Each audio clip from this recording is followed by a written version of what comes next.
All right, guys, welcome to it's our first virtual business development meeting. So what we've decided here at Family First Life to do is every Monday and every Thursday at 8 o'clock Eastern time is to have somebody come on here, Facebook Live, Zoom, whatever you're participating, and explain to you what it is that we do.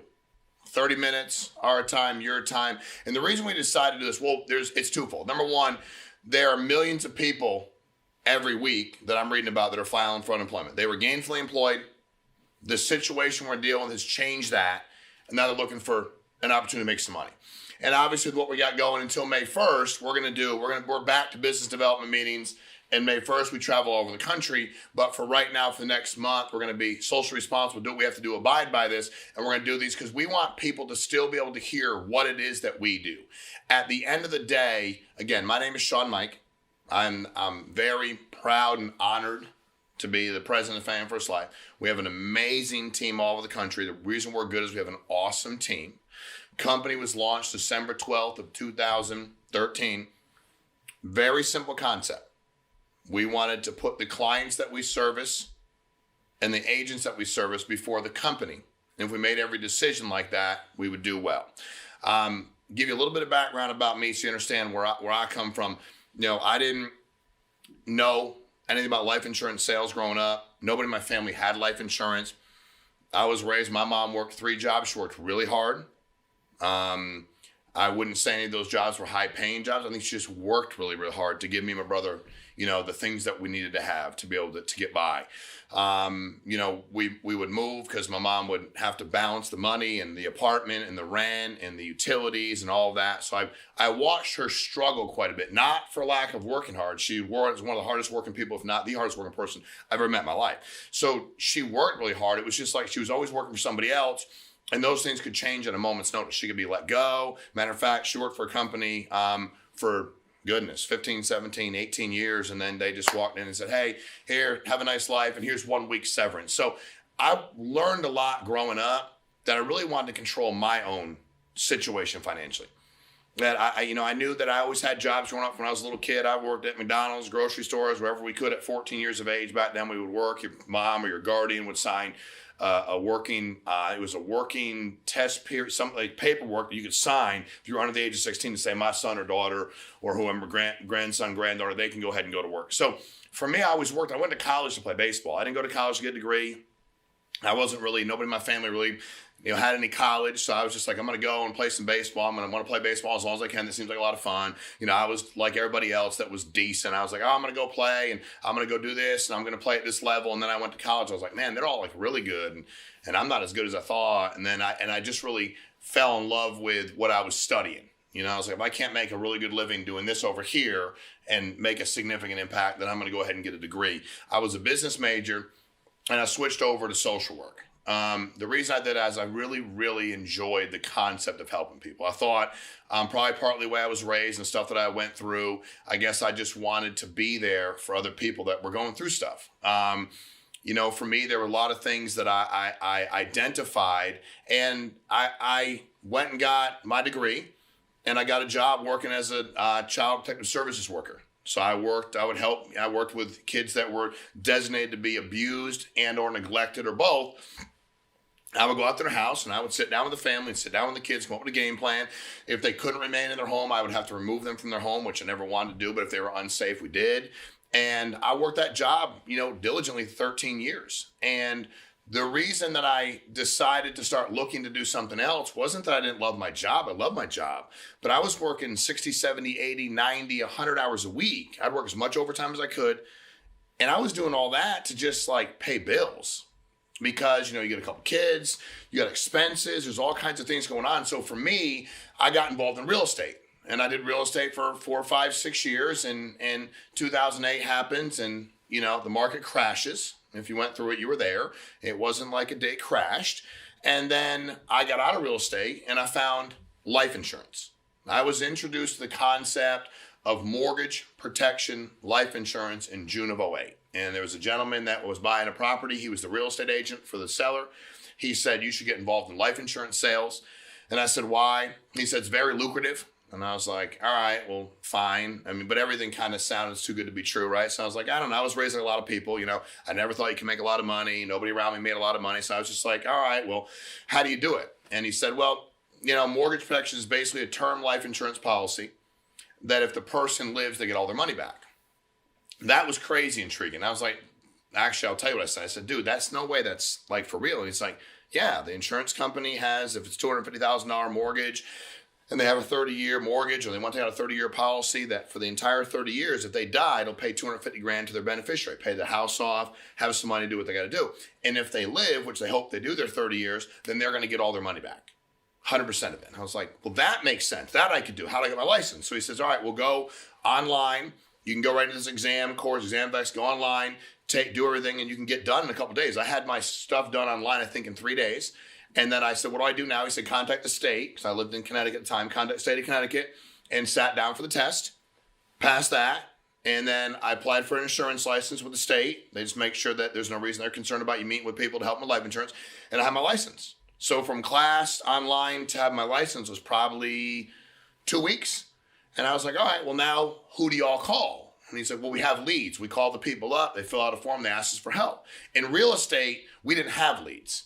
We bought things that they said they were leads. They weren't leads. They were people on the internet. They clicked on, heck, they could have clicked on home decorating. They could have clicked on home invasion. And something would have come back. And all of a sudden you're like, hey, you're looking to buy a house. The person's like, I'm not looking to buy a house. I live with my mom. And you're like, all right, well, do you have a job? No. All right, did you fill this out? No, I was looking at home gaming system. So I'm like, why did you click on this? Oh, they said I could get a free whatever. And I would buy that. That was a lead. So I never really worked with real leads.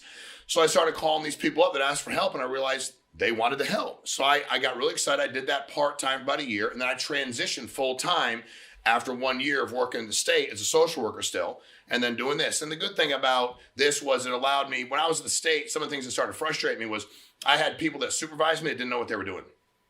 Now, some of you might have that in your current job. I abhor that. I had people that didn't know what they were doing, had never gone out and really met with the people in their homes.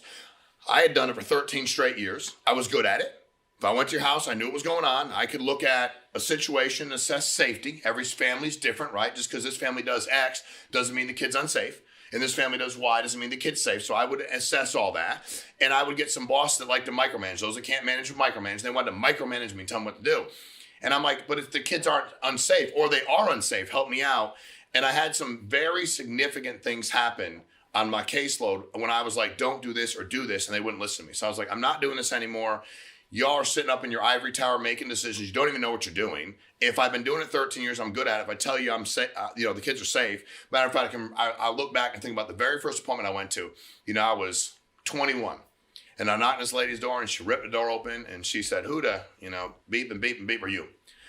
And I said, I'm Shawn. I'm your new social worker. She said, I didn't ask for a social worker. I said, the state assigned me to you. And she looked at me and she said, boy, I have underwear older than you. And I was like, they don't teach us how to respond to that in social work school. I don't tell you, but I have to come in either way. And we started talking, laughing. The first thing I did with her, which is I explained to her that I didn't know what she was going through, that I didn't have any kids at that time, that I wasn't going to preach to her about how to be a perfect parent.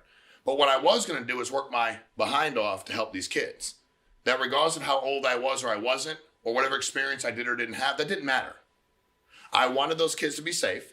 I was going to do everything within my power to make sure they were safe. And I was never going to not do that for fear of her being mad or this one being mad or this. I didn't care about that. I wasn't worried about being judged by anybody. I just wanted the kids to be safe. And that's kind of how I viewed life insurance when I got involved. It didn't matter what kind of experience I had. I just wanted the families to have life insurance.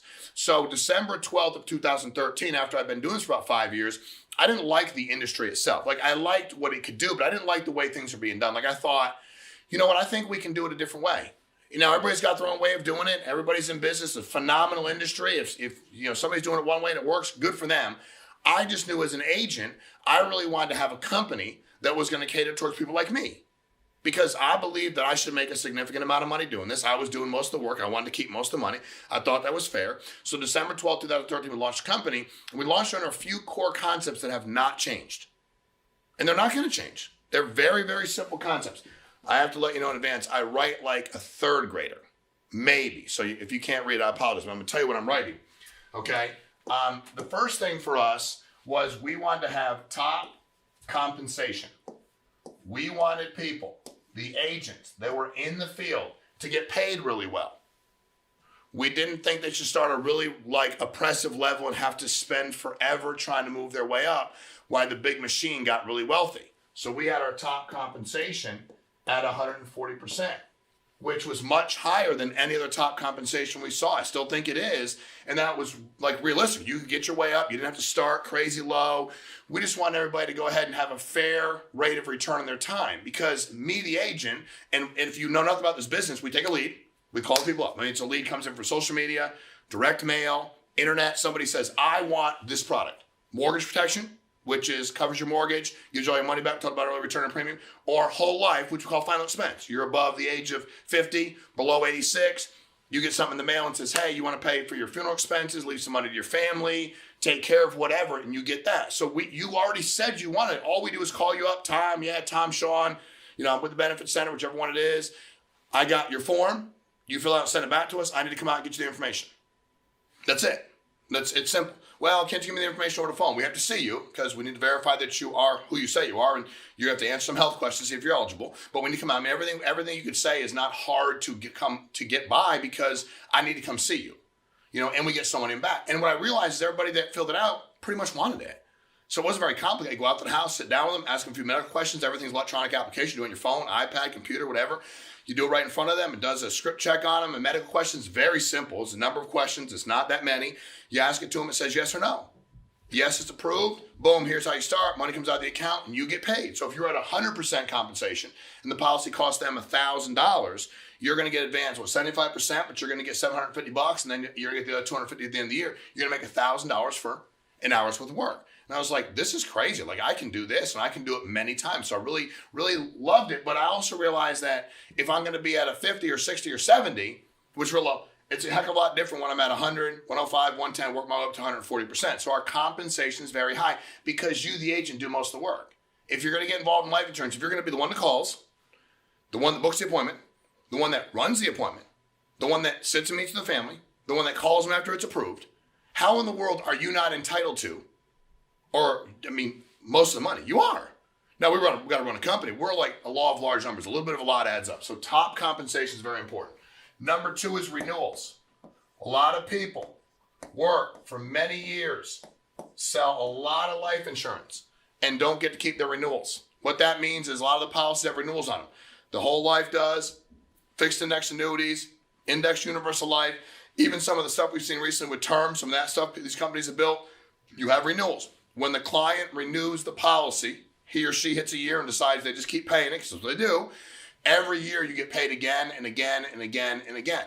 We don't make you wait a certain amount of years to be vested. A lot of companies I'm familiar with say, hey, we'll give you renewals, but you must stay with us for 1 year, 5 years, usually 5, 7, 10. And if you leave us, you can't keep your renewals. Number 1, you're vested day 1, because that's right for the agent. I count every decision we make. We're like, what did we want when we were agents running full time, which I always did since the day I started. I love meeting with people and helping with life insurance. So for us, we vest you day 1. And if you decide after 6 years of selling life insurance, or 7 years of selling life insurance, you go, no, my calling is to be an artist. And I'm moving to the south of Spain, and I'm going to set up shop there, and I'm just not going to sell life insurance. I go, sounds good. I wish you the best of luck. And you go, what about my renewals? I go, they're your renewals. You keep them. When you take them from me, you don't work with us. That seems like 100% wrong. So your renewals are yours. You're vested day 1. And if you decide you're not working with us for whatever reason in the future, they're still yours. We're just going to take them from you. The next thing that was really, really important was leads. If you work at a company with no leads, you don't have an opportunity to survive. You will, numerically, you have no chance in our space. If you're writing really big cases and you have a network of people that are very wealthy and you can make X amount per case, you only need to write so many a year, all the power to you. In a middle American market where you need to meet with people, you can only sell your aunt and your uncle and your friend a policy so often. It doesn't work long term. We have a phenomenal lead system set up. Direct mail, social media, internet, hundreds of thousands of leads. We help the vendors put together and get into your hands. We don't want to get involved in that. We don't want to be charging lead override or go, if Tom buys leads, Tim, we don't do any of that. We set you up with lead vendors that are really good. We negotiate the best price we possibly can get for you, better you can get on your own. And if you can get a better price on your own, great. We don't care. You go right through them. You buy the leads. We acquire as many leads as we can out there and sell them to you what we can get them for. So like we just do the best we can to make sure that you have as many leads as you possibly can. I'm also a big believer in real leads. Now, real leads are not confusing. Like life insurance, there is a cost. There is an application process. There's no bait and switch kind of stuff. I don't like that. No free cards, no pretending you're with an entity when you're really not. That's wrong. It's actually just wrong. There's no other, you get to somebody's house and you show them what they filled out. It's like, remember filling this out? Yes, I do. All right, you want life insurance? Yes, I want some information. Sounds good. That's my job. And you feel very good about what you're doing. So the lead platform has to be very good, right? Has to be very good. The next thing that's really important for us, and this one is no contract. So for some people, they're independent contractors, right? Yeah, they sign a contract. If you're in this business and you're not captive, they're paying you a paycheck, X amount of dollars a year, it's your paycheck, and you're captive, it's a different deal.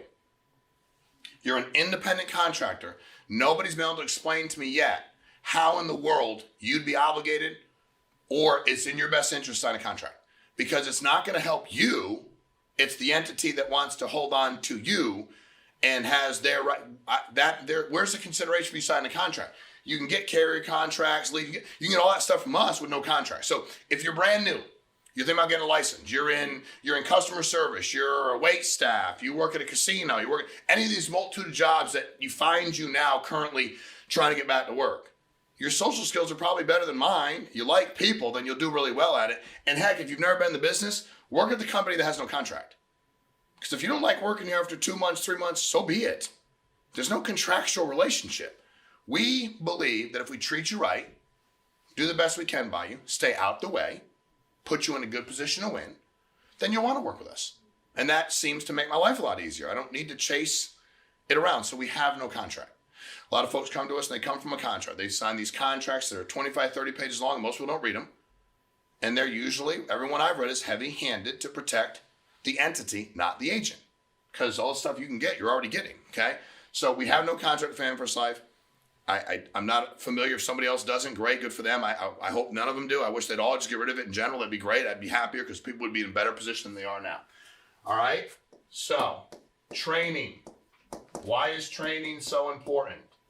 Because if you don't know what you're doing, you will not survive. Training is not done by people that haven't done this. How many of you work at a company, insurance or otherwise, where the man or woman that does the training is a friend of the person in charge? They have seniority. I don't care about any of that. My son's real young and he doesn't want to play his football team. So I show up and they're getting gear and stuff. And a guy comes over and I'm like asking him, and he's talking about football and he's so excited. And I said, hey man, so where'd you play football at? Like, I didn't need the guy to play in the NFL, but where did you play? Like, when did you put a helmet on? I was hoping at least you played through high school. Like, when have you done these things? He's like, well, I've never really played the game. And I was like, all right, T, my son. I'm like, all right, T, let's go. Like, I'm not mad at the guy, but I'm not putting my son in his hands to instruct him when he's never put a helmet on. I'm not going to do it. If my son decided to play soccer, I don't know anything about soccer. Why would I, when he decided to play basketball, I was like, basketball, really? I'm like, yeah, you're pretty, like, I would get other people that knew more about it. If they wanted me to like be the adult because somebody had to be, I'm fine, but somebody better come help me. I don't know what I'm doing. And I don't pretend to either. Our training is done by men and women that are really good at this, and they're doing it currently. They're out there on a daily basis, meeting with families and helping them. They can tell you what's going on. They can tell you what works. More importantly, they can tell you what doesn't work, and they can lead you, and they'll share everything with you. See, my old real estate situation, nobody would share anything. Everybody was so worried about who was competing with whom. And it was like they'd have something that worked and nobody would tell anybody. Here, we're going to share everything with you. There are hundreds of millions of people in America. We could grow at the rate we're growing at now and not begin to run out of clients. There's plenty of business for all of us. Training is imperative. Training is also free. If you work at a company that charges you for training, I apologize. That also just seems to be wrong. They're probably making enough money off of you anyway. We want to make money with people, not off of them. It's our obligation to train you. How the heck are we going to run a convention and tell you to pay to show up? Our conventions cost us a lot of money too, but they shouldn't cost you anything. You're the agent. It's our job to take care of you and put you in a good spot to win. It's our job to look out for you. That's all this is about. So training's crazy important. Teach you to build a team. Why is that important? If you want to participate in building a team, do it. If you don't. What does that mean? That means I turn around and hire my buddy, Eric, who I knew back in school, and he runs an ad and hires 3 other people, and we get $100,000 in volume coming in. If I was making 5 points on that, it gives me $5,000 a month. Not so bad. He's doing really well. I'm making some money. I build a residual income for me. We have a lot of people that make a lot of money here.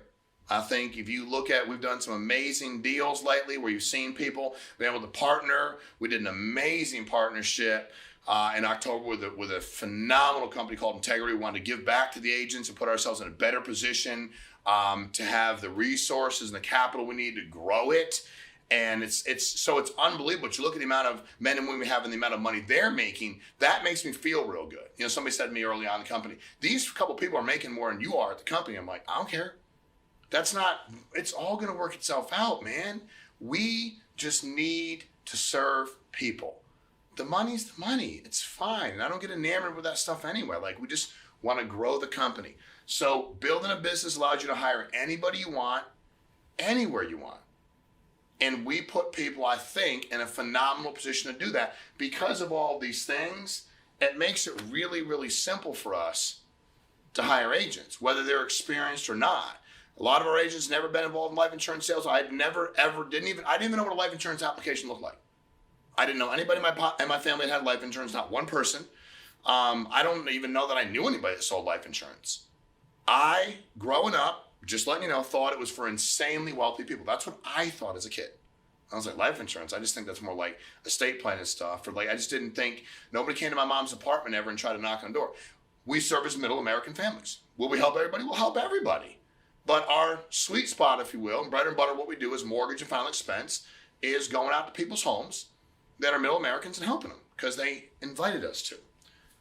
Bonus, we decided to build a system. So in our business, what happens a lot of times is, let's say I hired Eric and I get myself to 140 and Eric gets himself to 140.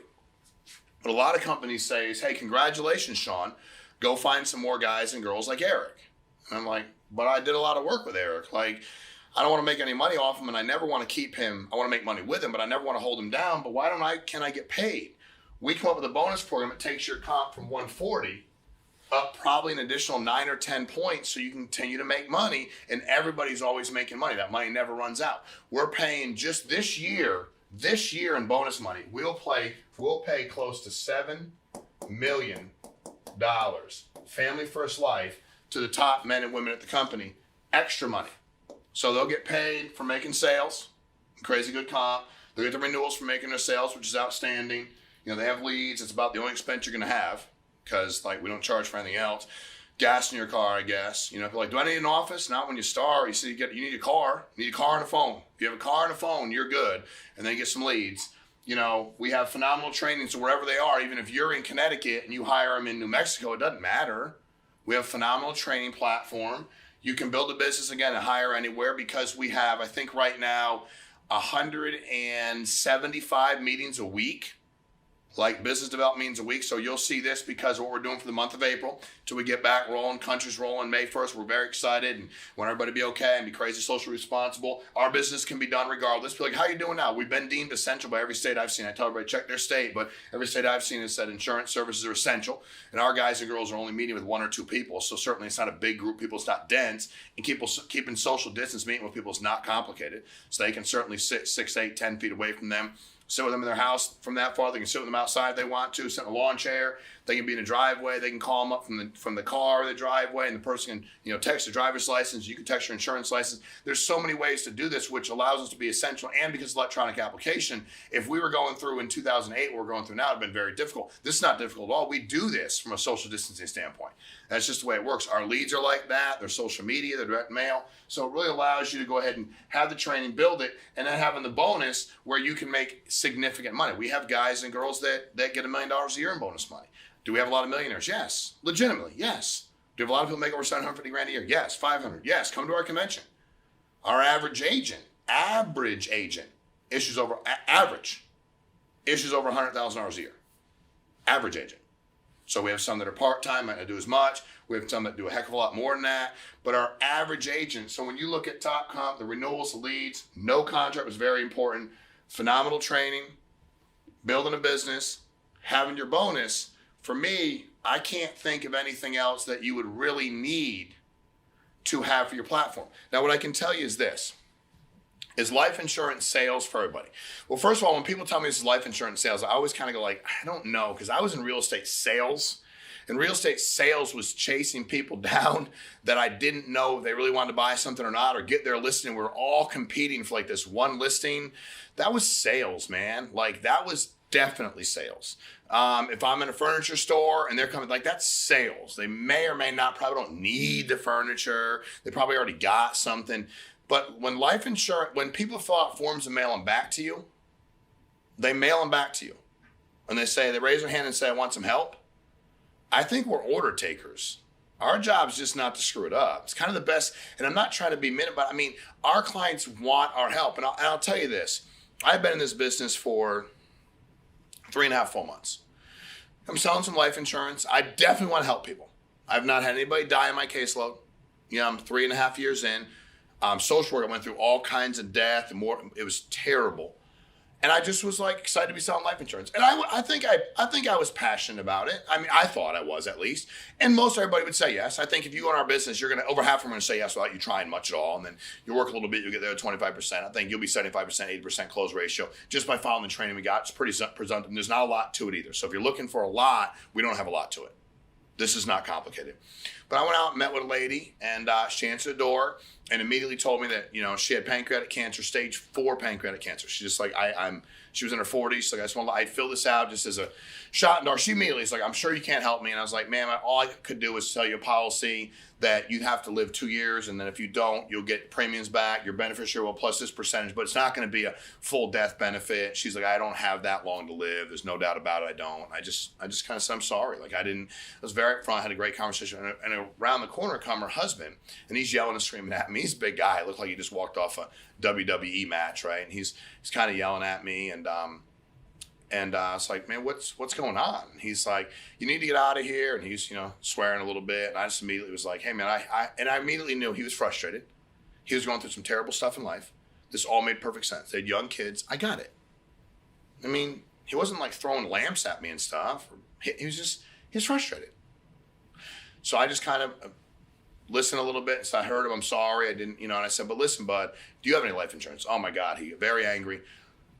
Anyway, his wife said you should get some life insurance. Make a very long story, which is very sad, short. 2 days later, on the way to work, he dies in an accident. Just dies. Late 30s, not a medical issue in the world.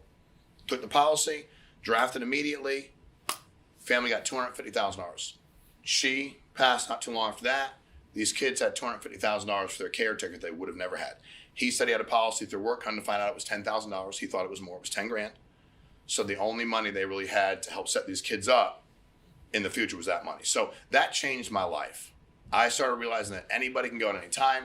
I started approaching every appointment like that. I absolutely love this industry. And as much as I love selling, what I actually love more, when I've realized I love selling, is watching agents be put in a position where they can win.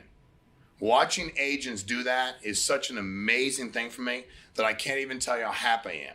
At Family First Life, we do it. We're real people, real numbers, real results. We stand behind what we do. We started off trying to issue $7 million a year. This past year, we issued $220 million. Our goal this year is $400 million. Are we big? I think we're bigger than every other IMO out there. We've only been in business 6 years. Why? Because you guys are great. and we put you first. You put the client first, we put you first. It's got to work for the client, the agent, then the company. If it works for all three of us, life is really good. So somebody probably sent this to you. You're watching it with them. By all means, get back when you think it's a good match. We put you into class for free. ExamFX, we don't ask you to pay. We pay for that. It's not free to us, but we pay for it. And then we help you through the process, get your contract, get leads in your hands. We have leads from that are $1.50 up. Like we have plenty of access to leads. We want you profitable as soon as possible. We don't want anybody to not be able to pay their bills, send their kids to college, enjoy things they want to do, go on extra vacations, not be able to afford medical insurance. We don't want any of those things happening because life insurance is crazy lucrative and it's very, very simple if you work hard and care about people. So FamilyFirstLife.com, you can get with any of the people that asked you. Go on his Facebook page. If you don't know who, you can send a message to the Family First Life page. The staff here will pull it up and find out who invited you. We'll get you rolling. We'd love to have you on the team. If you want to serve people, we are looking to take the sales force and quadruple in the next 90 days, and we think we can. So thanks for taking time out of your day. This too shall pass. We're moving the right direction. America's a phenomenal country with some amazingly strong people. So thank you. I appreciate it.